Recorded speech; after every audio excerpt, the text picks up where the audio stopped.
My wife led a double life with a childhood friend named Mark, and then she asked for a break in the relationship for a year when I saw them together. Did you know that the average high school romance typically lasts about 3 weeks? Well, Lisa Turner and Mark Howard shattered that statistic with a relationship that spanned an impressive 40 years. They first met when Lisa was a freshman and Mark was a sophomore.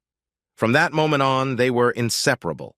Their love was genuine, almost legendary, and it withstood the test of time without losing its luster. Interestingly, Lisa and I were married for around 30 of those years, and during that time, I truly believed our happiness was real. Our marriage was fulfilling, and the birth of our daughter Emma only strengthened our bond. Generally, I felt content during those years. Allow me to introduce myself and share some background on this significant part of my life. I am David Mitchell, and Lisa has been my devoted wife for nearly 3 decades. As I mentioned, Lisa and Mark were high school sweethearts, and yes, she lost her innocence to him. It's well known that most high school romances eventually fizzle out, but theirs seemed more like a pause. Since Mark was a year ahead in school, he aspired to build his wealth after graduation to marry Lisa. This was a story my wife often recounted throughout our marriage. After high school, Mark took a job on a pipeline in Alaska with his uncle, which marked the beginning of complications. Mark stopped writing shortly after arriving, leaving Lisa alone during her senior year. She briefly dated a guy named Sam, but her heart was still set on Mark. Despite Lisa's patient waiting, Mark remained absent and silent. It turned out he found fulfillment in the pipeline work and adopted a somewhat nomadic lifestyle, believing that Lisa was still waiting for him to return wealthy and sweep her off her feet. However, life goes on, and nothing stays the same. Lisa moved on, pursued higher education, earned her degree, and met me at a party when she was 24. Though I was a bit older at 29, we complemented each other well. I fell for her instantly and believed she felt the same about me. Our marriage was mostly typical, except for a hiccup 2 days before our wedding when a letter from Mark arrived asking Lisa to meet him. Thankfully, Lisa's mother stepped in, advising her to focus on her new life and not waste time on Mark. After some emotional moments, during which I feared she might call off the wedding, she married me and became Mrs. Lisa Mitchell. By the time Mark resurfaced, we were already on our honeymoon, and in his despair, he apparently enlisted in the Marines. After our honeymoon, we settled into our new routines with Lisa working as a nurse and me as an insurance adjuster for a major company. While our marriage remained strong, there was a recurring issue. Mark began texting Lisa, and she responded willingly. When I questioned this, she became defensive, insisting he was just an old friend who needed support. I was aware of their correspondence and her reciprocal letters. Despite efforts from both her family and myself, she persisted until news arrived that he had married someone at his station, ending their communication and restoring my peace of mind. Over the next 3 years, she received just 3 Christmas cards from Mark, and that was the extent of it. During this pause in communication with Mark, our daughter Emma was born. With our newborn in tow, Lisa and I worked diligently to build a home and farm to provide Emma with a good life. Those were indeed good days, and we worked together harmoniously to raise our child. However, as often happens, a disruption arose. One day, Lisa received a letter from Mark. Although she never discussed it, I noticed our stamp consumption increasing, leading me to conclude she had resumed correspondence with him. Despite this, I chose to overlook it, considering his duty to protect democracy while I ensured my family's well-being. If they chose to write to each other, I deemed it their business, regardless of my sentiments. Eventually, Lisa began sharing tidbits she had gleaned from Mark. He had divorced his first wife, but remarried, seen combat, and was apparently highly decorated. While I listened with only partial attention, Lisa spoke with pride about her former Marine. I gently corrected her, reminding her he preferred to be called a Marine, not a soldier. Lisa chuckled sweetly and remarked that she should be cautious. Watching her discuss him saddened me, yet I hoped she would move on and focus on our family. Unfortunately, that day never came. Mark had served in the Marines for 30 years, experienced 3 marriages and divorces, and garnered enough medals to rival General Patton. I realized with dismay that while Mark had become more charming to my wife over the years, I had simply grown older and more predictable. My only solace was the hope that Mark, upon discharge, would settle far from us. Regrettably, that was not the case. Our daughter Emma is now a grown woman, married to a wonderful man named Michael Foster. Even more delightful news is that they are expecting their first child. At 60, I eagerly anticipate reaching the milestone age of 65 when I can retire and enjoy my remaining years in peace and tranquility. Lisa still looks as radiant as ever and has the ability to make my heart skip a beat. Little did I realize that the peace in my life would soon be shattered. One Thursday, upon returning home, I found Lisa dressed impeccably, informing me of a dinner reservation at 7. Initially perplexed, I searched my memory for any forgotten anniversary or birthday, only to realize that was not the case. So I went along with it, heading to our bedroom to freshen up and attempt to match Lisa's elegance. Dinner was fantastic, and the restaurant was crowded, leading me to suspect Lisa had more on her mind than just enjoying the food.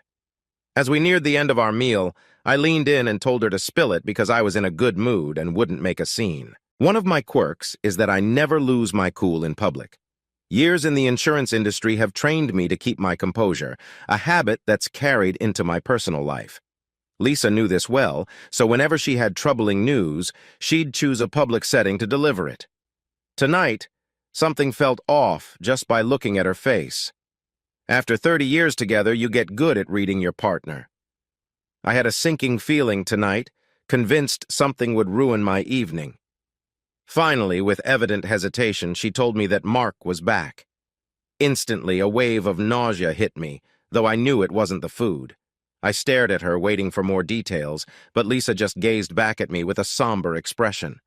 When I asked for clarification, she explained that Mark had been discharged from the army and bought a house 2 streets away from us. My anxiety spiked, and I interrupted, asking if he was moving in with his 3rd wife. She replied quietly that he was divorced again and had lost part of his pension because of her.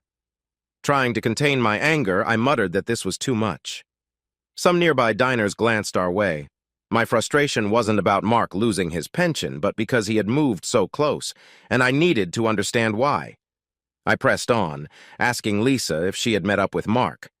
Her face gave me the answer. She didn't even respond when I followed up. She admitted that he came by our house to tell her they were now neighbors. My heart pounded as I continued questioning, fearing the worst, and asked if she had slept with him. Her expression revealed everything before she admitted she had, but claimed it wasn't what I thought.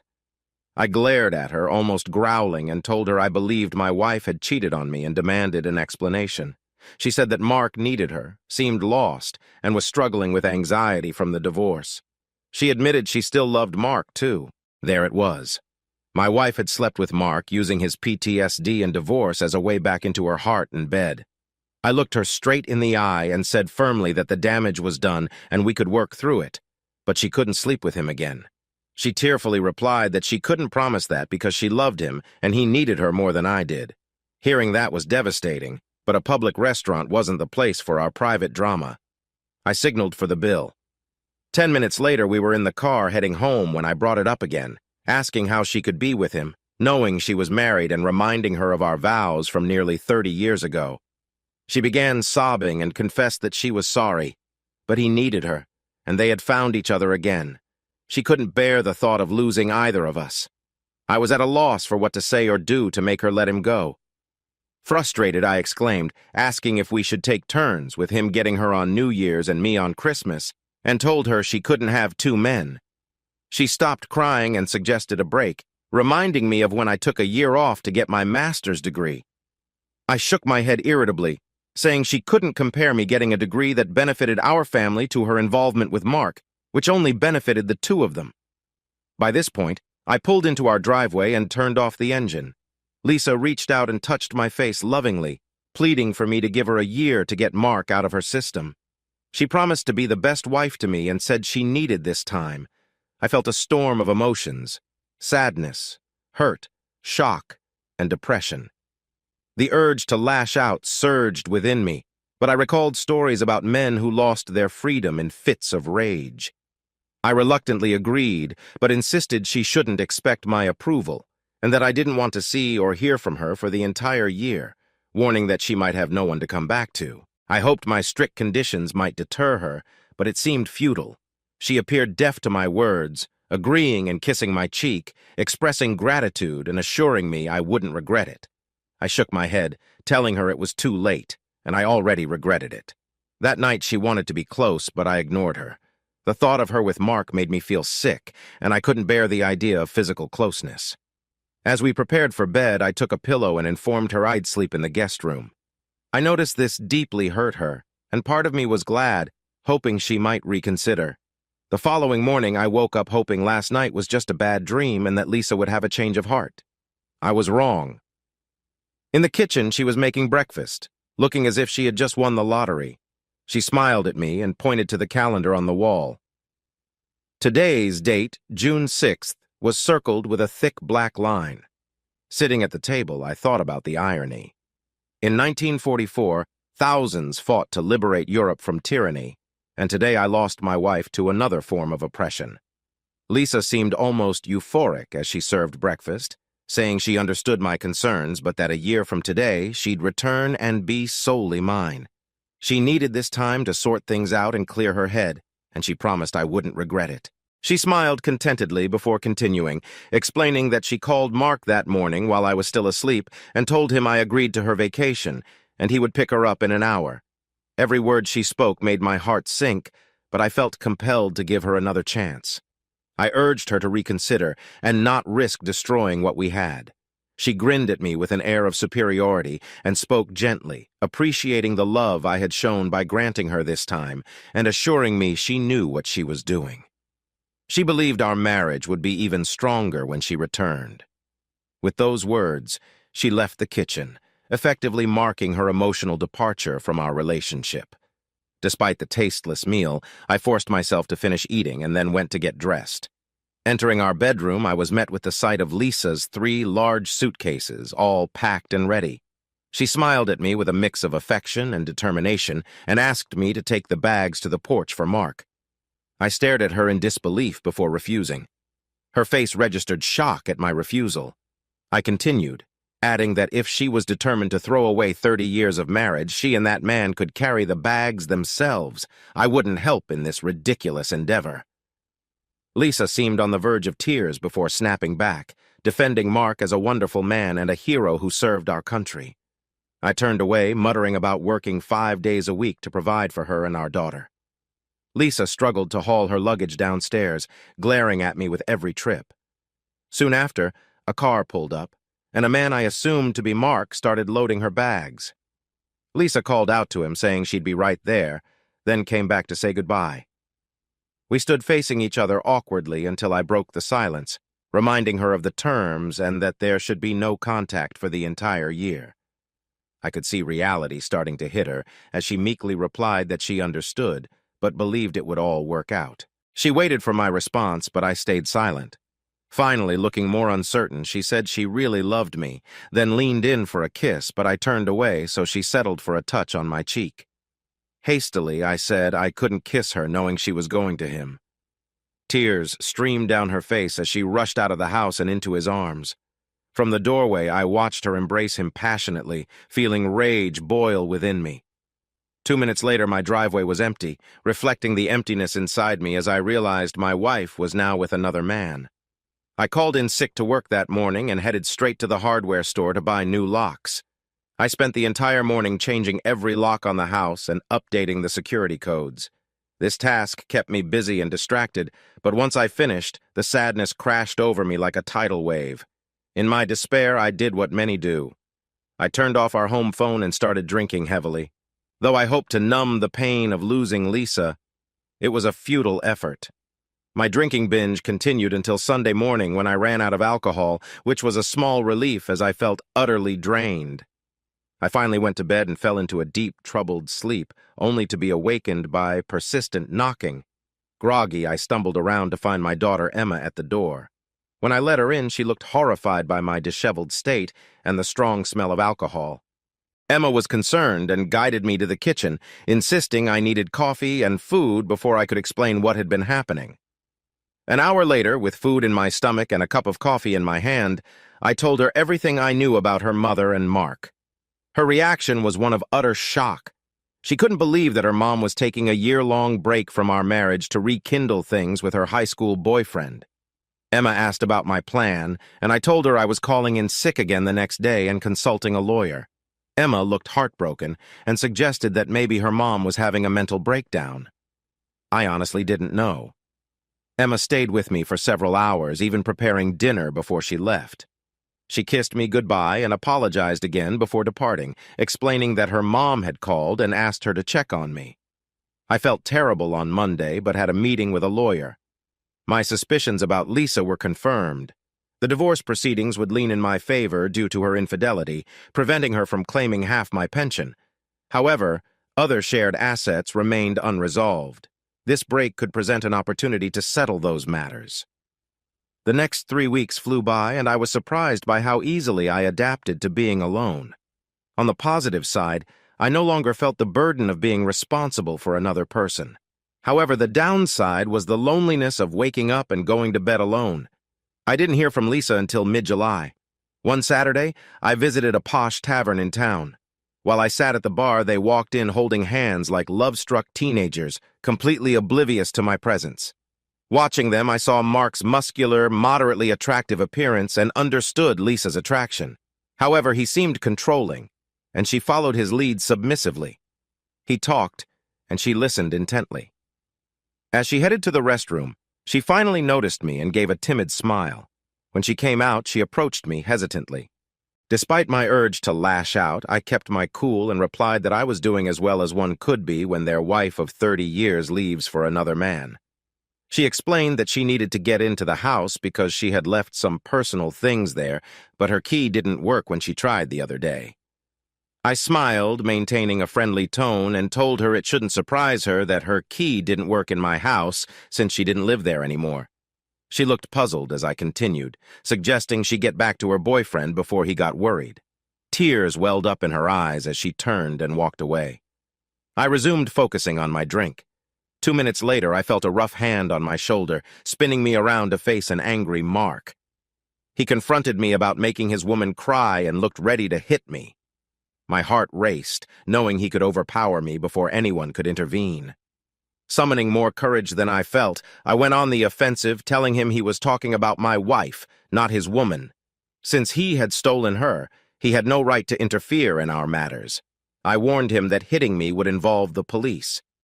I could see Mark struggling to process my words, knowing he wasn't exactly the brightest bulb in the box.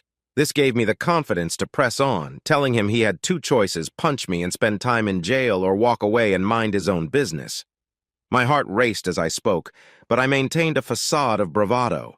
Mark glared at me, fists clenched, but before he could decide, the manager approached us, asking if there was a problem. Mark muttered that there was no problem and slunk back toward Lisa. 5 minutes later, they settled their bill and left. On the drive home, my mind raced with thoughts about what personal items Lisa might want from the house. Determined to find out, I spent hours searching through every nook and cranny. Finally, buried beneath some old clothes in her closet, I found a stack of letters from Mark to Lisa. As I read through them, it became clear that their affair had been brewing for years. One letter, dated 5 years earlier, comforted Lisa, saying he missed her and that when he came back, they'd be together, and she would have to find a way to get rid of her weak husband. Reading through the letters felt like leafing through a tawdry romance novel. Many detailed their plans or reminisced about their high school days. By the time I finished, it was evident that life without Lisa was going to be simpler, albeit lonelier. I didn't hear from Lisa until my birthday on September 1st. Coming home from work, I found a covered dish and a birthday card on the porch. Bringing them inside, I saw she had made my favorite stew. The card read, "Happy birthday, David," with a note inside. She explained that she knew we weren't supposed to communicate, but she couldn't ignore my birthday. She dreamed about us every night, and by the end of this year, she promised she would be mine again and that he would be gone. She pleaded for me never to stop loving her or abandon us. My daughter Emma had been keeping a close eye on me since Lisa left. She called me on my birthday. After some small talk, she got to the point, reminding me of her due date in 3 weeks.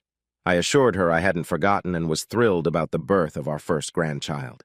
There was a brief pause before Emma continued, explaining that she and Michael had dinner with Mom and Mark the previous night. She informed me that her mom wanted to be there when the baby was born and wanted Mark to be there too. She asked if I could make an exception to our no-contact rule for her. The news that Emma and her husband had dined with them stunned me, but I didn't want to ruin the occasion of my first grandchild's birth. I reluctantly agreed, but Emma immediately corrected me, asking me to stop calling him and explaining that he wasn't a bad guy and made her mom happy.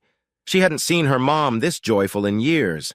Anger surged through me as I remembered the strong words Emma's grandmother had for Mark years ago, and I expressed my frustration, feeling that he was tearing our family apart. Emma quickly responded, apologizing and explaining she didn't mean it that way. She imagined how I felt and was truly sorry.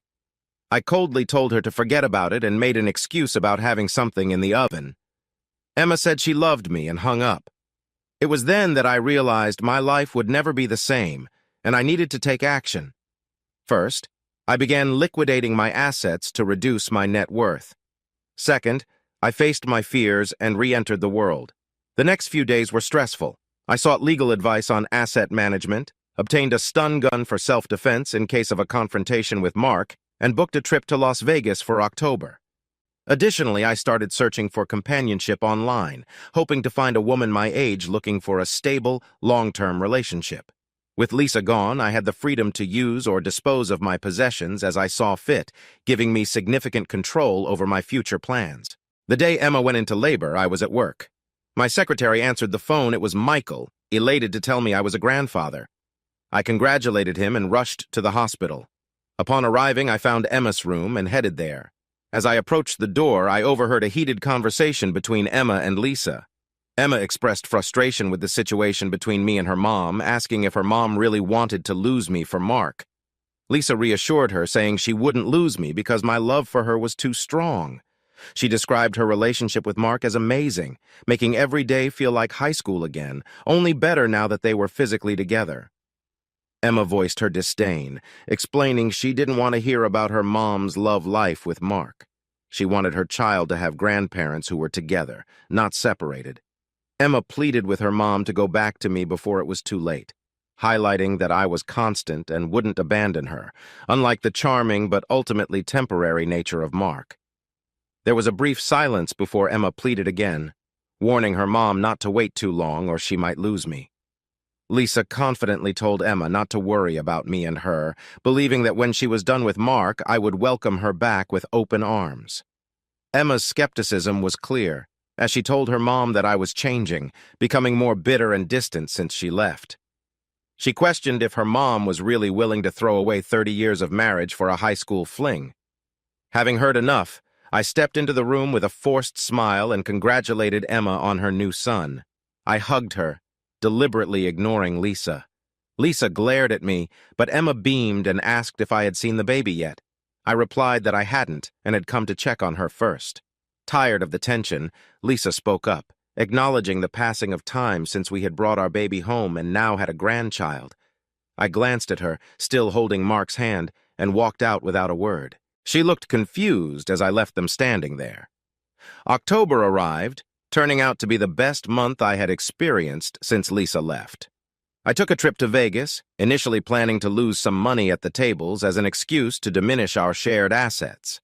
However, the trip took an unexpected turn when I met Hannah, a sophisticated woman in her 50s. She explained that many men seek the company of an older woman, and in my case, she was right. Hannah was expensive, but she made me feel more alive than I had in years. For the first time since Lisa left, I didn't miss her at all. Hannah was not only skilled in bed, but also genuinely interested in me. She asked about my soon-to-be ex-wife and her new partner, and by the end of the night, she knew almost as much about my life as I did. Moved by my story, she gently touched my face before leaving, telling me I was a good person and that my wife had no idea what she was losing. She urged me not to let Lisa's actions change who I was and offered to see me again if I ever returned to town. My trip to Vegas and Hannah's words left me more introspective than ever. Reflecting on what she said, I realized she was right. Despite Lisa's 3 decades of being a devoted wife and mother for her betrayal, I couldn't let this marriage break me. Upon returning from Vegas, I instructed my lawyer to start drafting the divorce papers. Additionally, I decided to dig deeper into Mark Howard's background.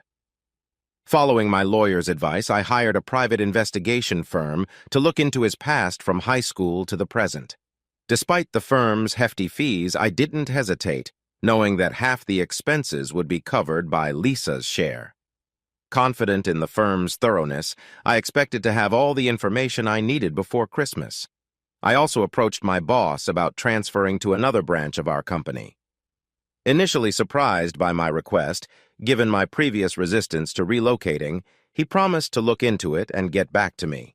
As Thanksgiving approached, I faced another challenge. Emma called me about a week before the holiday to invite me to dinner. When I asked if her mother and her new partner would be there, she hesitantly confirmed.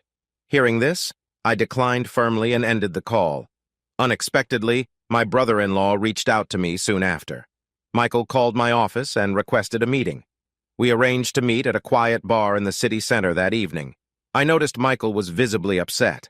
After some initial small talk, I ordered 2 double scotches and sensed something was troubling him. I leaned back, ready to listen, as Michael began to open up about the situation with my wife and daughter. Michael expressed frustration with both Emma and Lisa being infatuated with Mark, feeling that Mark was arrogant, self-centered, and selfish. He apologized for disrespecting Lisa, but explained he had lost all respect for her since she left me. Curious, I asked why her departure affected him so much. Michael revealed that his own mother had cheated on his father, leading to his parents' split and his father's descent into alcoholism, ultimately ending with his mother's death in a car accident with her lover. He despised cheaters and couldn't stand Lisa anymore, though he pretended for Emma's sake. He was worried about the potential impact on Emma, fearing she might be tempted to stray too if her mother kept praising her affair. I had never heard about Michael's parents before and felt deep sympathy for him. Yet, I was intrigued by his concern. He mentioned being worried about the saying like mother, like daughter, and questioned how long before Emma might follow in her mother's footsteps. I understood where he was coming from and assured him I had some surprises up my sleeve and that things might start to change in the new year. I hinted at plans to make Christmas special for him and Emma, though not for others. Michael's smile appeared for the first time since we sat down, and he tried to extract more information from me without success. As we wrapped up, I reminded him he had forgotten to try to persuade me to come to Thanksgiving. Michael's smile widened as he invited me, but I shook my head, declining but appreciating the invite. Emma called twice more before Thanksgiving, pleading for my attendance until I finally put my foot down, reminding her of the no-contact rule her mother and I had agreed upon. I explained I'd already broken it once for little Thomas's birth, but wouldn't break bread with them. The holiday came, and I had a frozen dinner. I felt lonely and sad, but it was better than watching Lisa and Mark exchange affectionate looks. December arrived, bringing the prospect of another family holiday, which I dreaded. However, I knew it would be the last one I had to endure. December turned out to be quite eventful. Firstly, the company offered me a position in Spokane, Washington, starting in January, and I accepted it. Secondly, the private investigator's report on Mark Howard came through, and it was eye-opening. Mark had a history riddled with infidelity. 3 ex-wives had divorced him due to his cheating ways, and he had children from multiple women, each requiring child support payments. His last wife had taken half his pension in their divorce, and he had been demoted from an E8 to an E6 in his final year in the Corps. In short, his financial and moral standing was far from exemplary. The best part was that Lisa would receive her divorce papers on the first business day after Christmas. The holiday spirit was truly kicking in for me. I called Emma to discuss Christmas plans, and once again she insisted on a family gathering. When I asked if Mark would be attending, Emma got upset, telling me I needed to accept that he was part of the family now. Reluctantly, I agreed for the child's sake. Emma seemed genuinely pleased, though I doubted it would make everyone happy. As Thanksgiving approached, I faced another challenge. Emma called me about a week before the holiday to invite me to dinner. When I asked if her mother and her new partner would be there, she hesitantly confirmed. Hearing this, I declined firmly and ended the call. Unexpectedly, my brother-in-law reached out to me soon after. Michael called my office and requested a meeting. We arranged to meet at a quiet bar in the city center that evening. I noticed Michael was visibly upset. After some initial small talk, I ordered 2 double scotches and sensed something was troubling him. I leaned back, ready to listen, as Michael began to open up about the situation with my wife and daughter. Michael expressed frustration with both Emma and Lisa being infatuated with Mark, feeling that Mark was arrogant, self-centered, and selfish. He apologized for disrespecting Lisa, but explained he had lost all respect for her since she left me. Curious, I asked why her departure affected him so much. Michael revealed that his own mother had cheated on his father, leading to his parents' split and his father's descent into alcoholism, ultimately ending with his mother's death in a car accident with her lover. He despised cheaters and couldn't stand Lisa anymore, though he pretended for Emma's sake. He was worried about the potential impact on Emma, fearing she might be tempted to stray too if her mother kept praising her affair. I had never heard about Michael's parents before and felt deep sympathy for him. Yet I was intrigued by his concern. He mentioned being worried about the saying like mother, like daughter, and questioned how long before Emma might follow in her mother's footsteps. I understood where he was coming from, and assured him I had some surprises up my sleeve and that things might start to change in the new year. I hinted at plans to make Christmas special for him and Emma, though not for others. Michael's smile appeared for the first time since we sat down, and he tried to extract more information from me without success. As we wrapped up, I reminded him he had forgotten to try to persuade me to come to Thanksgiving. Michael's smile widened as he invited me, but I shook my head, declining but appreciating the invite.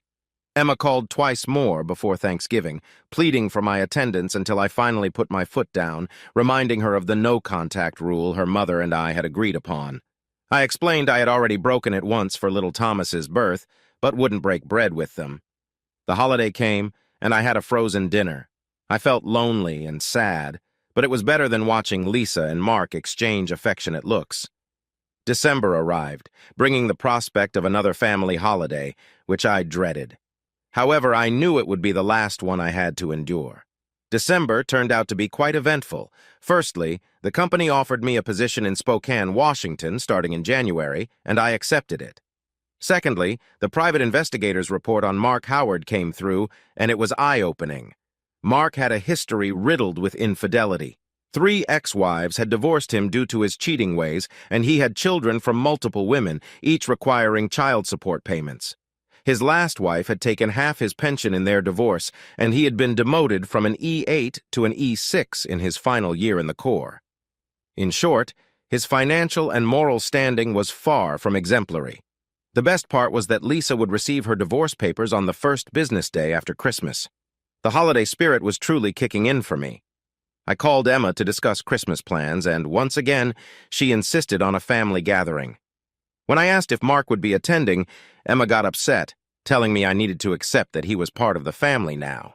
Reluctantly, I agreed for the child's sake. Emma seemed genuinely pleased, though I doubted it would make everyone happy. When Michael, Emma, and the baby unwrapped their presents from Lisa and Mark, Emma was delighted while Michael remained polite but distant. As everyone finished opening their gifts, the room fell silent, and all eyes turned to me and my bag of presents. Breaking the silence, I decided to give everyone the gifts they deserved this holiday. Standing up, I retrieved the bag and handed Michael and Emma a large envelope wrapped in festive paper. Emma eagerly tore open the wrapping while Michael watched. Emma's joyful scream filled the room as she realized what was inside. Lisa shifted in her seat, eager to know. Emma explained that I had given them my house for free with no mortgage so they could move out of their rental. Lisa's expression turned from joy to concern, questioning where we would live. I fixed her with a piercing look and assured her I had everything figured out, handing her a card and a wrapped box. She unwrapped the box to find a bracelet with an inscription that read, "Thank you for the best 30 years of my life, David." Lisa seemed puzzled, noting I had forgotten to write with love. I explained that I hadn't forgotten but had chosen not to lie, as my love for her had faded these past months. The bracelet was my farewell, and a reminder of what she had sacrificed for her partner. I informed her she would receive divorce papers on Monday. Emma gasped while Lisa's face contorted in disbelief and despair. I nodded toward the card, explaining I had tried to express gratitude for the good years and our daughter, and included a check for half our liquid assets, though it wasn't much. The house was intended for our daughter when Lisa left our marriage, Turning to Mark, I sensed the tension building and handed Lisa another envelope, explaining it contained the full account of what her lover had been up to since high school. Mark exploded, threatening to ruin me, but collapsed as my stun gun made contact, ensuring he stayed down. Emma and Lisa stood up, horrified, as I administered another shock to Mark's groin to keep him incapacitated. I told them the pain he felt was nothing compared to losing the woman I loved for 30 years to a man like him. Lisa sobbed uncontrollably, and I told her I knew I wasn't as exciting as her sergeant, but wouldn't forget what she did. I administered another shock, enjoying his convulsions, and told Lisa I was giving her the ultimate gift of freedom, so she could live pampered by day and entertained by night. Lisa struggled to speak, tears streaming down her face, insisting it wasn't supposed to be like this and that she had planned to come back to me in June because she loved me. Emma rushed to her side, and I zapped Mark once more before Michael nervously intervened, concerned I might seriously hurt him. Standing over Mark, I looked at the two women I loved most, telling them I was leaving now and thanking them for the lovely day and wonderful life, warning they shouldn't count on seeing me again.